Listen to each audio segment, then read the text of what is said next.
G'day guys, Wereman here, welcome back to the workshop. We are still talking about optional rules, aren't we, buddy? Yes, we are. And you've invited me to the trailer. I haven't been inside your trailer before. This is cool. Yeah, just watch out for the special swing, okay? Because you don't want to touch that, it's all sticky. And, I wanted to try out his pole that he's got here for pole dancing, but no, apparently it's not the thing. My exercise area. Okay. Right, got it. When I'm floating upside down in my hot pants and squeaking, it is exercise, it is not pole dancing. Get it right. What did you find? What did you find? Because you were talking about something before and you're getting all excited. We've got a bunch of different firing stance options that are out there. So we've covered extreme range, I think, at one point. But there's a couple of different stances that you can take during the firing phase that you can use to give yourself bonuses and funky effects.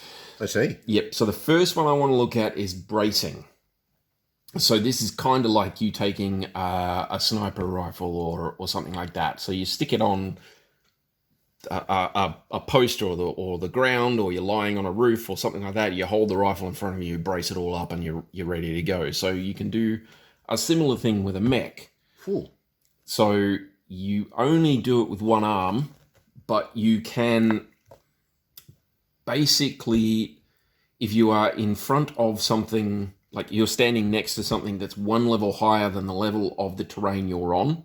So if you're on level 0 hex and there's a level 1 elevation in front of you, you can use that to brace yourself with. Right. Okay. And what happens is the bracing action is executed during the movement phase of a turn and costs 1 movement point. So you can't do it if you're jumping. Right, you can only walk or run. And you can technically run and do this. As long as you've got that 1 movement point left to brace with, you can do it. Okay. You just can't jump. So while bracing, the mech is considered an immobile target, which sucks. Ooh. Can't move or make physical attacks. Bracing mech may not fire leg or front torso mounted weapons or weapons in the arm that you're not bracing. Okay. Okay, so you have to pick which arm you're bracing, and the other one you can't shoot with. So basically you can't shoot anything except what's on the arm that you're using, and anything that's rear firing in your torsos. Okay. Okay? You can't torso twist, and weapons in the braced arm may only fire at targets in the front firing arc. So those 3 hexes that are in front of you. Mech may only fire weapons mounted in the braced arm, obviously. But you get a -2 hit modifier to all attacks made with the weapons in that arm. Ooh. -2. That is halving the amount that you normally put on like a long range weapon. So if you're firing at long range, it's normally +4. You get braced, you're taking 2 off of that. So you're firing at long range with a +2 only. You're considered to be taking cover behind that hex, which is another optional rule that we can probably go into in a sec. But obviously quad mechs can't brace because you don't have any arms. No. And you can stop bracing during any subsequent movement phase simply by moving. It doesn't cost any movement points to break bracing, right? So you can run up to a hill, lean down on it, fire the PPC that's in your right arm, hit the guy a couple of times with a -2. It doesn't modify for actuated damage either. So even if the shoulder and upper and lower and all of that are gone, you can still fire it without those modifiers. Wow. Because it's basically sat on whatever it is that's in front of you. So if you've got a level 1 building in front of you, you can just whack and blam, sort of city fighting right? just got real good. Yep. So you don't get actuated damage modifiers. Something interesting for the stuff that we've been doing. Yes. Protomechs. Oh, yeah. Protomechs can brace their main gun. Oh. But you don't require terrain to do it. So instead, you simply nominate a protomech as bracing at the end of your movement. Protomech that is bracing is considered an immobile target. During any turn, it is still bracing. And you apply a -2 modifier to any attack made by the main gun. Wow. So that version of the Minotaur that we talked about in the previous videos, it has a ER large laser as a main ER gun. medium or large? No, it's an ER large. Yeah. Because that's a 9-ton protomech, so that's got to be. Yeah, that's right, yeah. Whoa! So you can only fire with that main gun, but most of them, if they've got a main gun, they've only got They've got main gun. yeah. That was the only weapon that one. Wow. Yeah. I mean, your ones that you made, they had an SRM-4 as the main gun. The main gun, yeah. And then SRM ones in the torsos and Yeah, stuff. So yeah. you'd only be able to fire that one SRM-4, but you'd get a -2 to do it. Now, you count as an immobile target, and if people are shooting back at you, then you've got that -4 or whatever it is for being immobile, which sucks.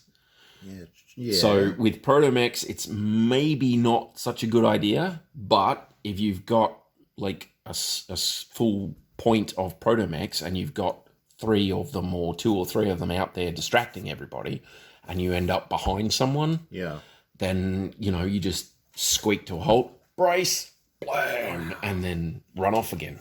But a point of protomechs, so 5 of those protomechs with the ER large brace, they've got the range. What did we work it out? 25 hexes or something for an clan, ER large. Clan ER large goes out to 25, which is rude. But they can go into buildings. Yeah. So getting the height and everything is not really a drama in the city and things like that. And you can't shoot back at them technically in the build. You're shooting with like all sorts of nasty modifiers and things just to hit them. Yeah. Well, buildings absorb a bit of damage and so that would be a viable option, is run your protomechs into a building, brace them, and start shooting out through the windows of the building and taking things out. As long as you've got a decent main gun. You can only brace the main gun, so you have to have a main gun. Right. But I kind of like the idea of like a line of Panthers or Marauders or well, anything with a decent 1 or 2 guns, even if you're. Oh, there's a few clan mechs that we've discovered that have some pretty nasty combinations in the arms. It was the Executioner. The Gladiator that you were saying? Yeah. So the A variant has 3 large pulse lasers. Yes, I'm pretty sure it's 3 large pulse in the arm. In one arm. So you could brace them. If you're still a decent distance away, I think it was like 22 or something for 20, them. Yeah, 20. Something like that. 20 or 20, yeah. Sorry. 20. So you can be 20 hexes away, lean against a building or a single level hill, and fire all 3 of them with the -2 for pulse and -2 for bracing. Brace. You can't fire any of the other cool stuff he's got, but those 3 at -4 is just, at long range, that's just rude. I have an awesome in one arm. That's the damage output, you know. But it's like, that is 30 points, isn't it? They're 10 points a shot. So that's ridiculous as far as I'm concerned.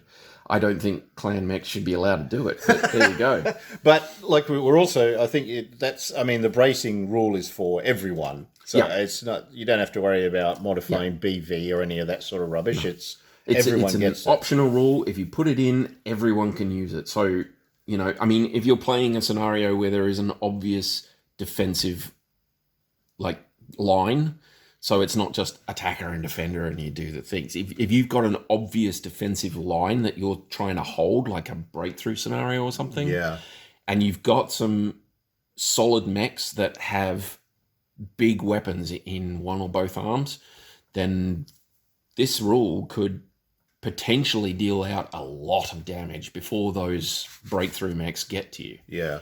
I mean, that an awesome's worth of damage every round with a -4, I'm just going, no, okay, you win. I'm turning around and going, no, that's just too ridiculous. Hard. Yeah.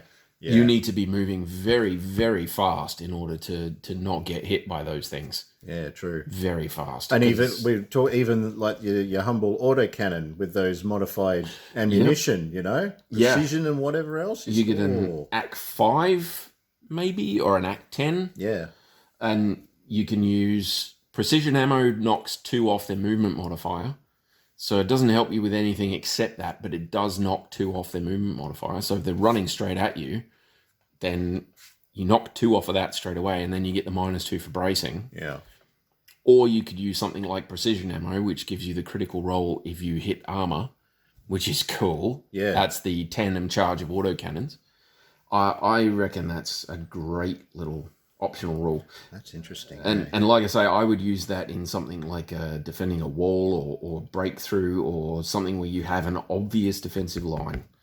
And I would be putting that in and going, brace everybody. Everybody, yeah. Oh. But there are a few inner sphere mechs with things like Gauss rifles and stuff in one arm that you could use that pretty effectively at. Definitely. I mean, the clan mechs, obviously, you've got a butt ton of them. Dire Wolves and the Timberwolf, all of them. They've all got weapons loaded into the arms like mad. So, I mean, take your pick. Yeah. But Inner Sphere, you've got a few out there that have got some solid weaponry in the arms. True. Yeah, that's interesting. Wow. I do like that one. I think that's very, very cool. Yeah. That's about 10 minutes, so I think we should wrap it up there, eh? Yeah, that sort of covers it. But that, yeah, they're interesting. I think, interesting, very interesting. I think anybody who's interested in getting some actual hits in at some point should consider that one. That's page 84 of TAC Ops there, if you're interested in trying that out, guys. Stick the mech's arm on a building in front of you and start pinging people away. That's it. That's quality. I like it. All right, you guys stay groovy, and we'll see you in the next one. Goodbye.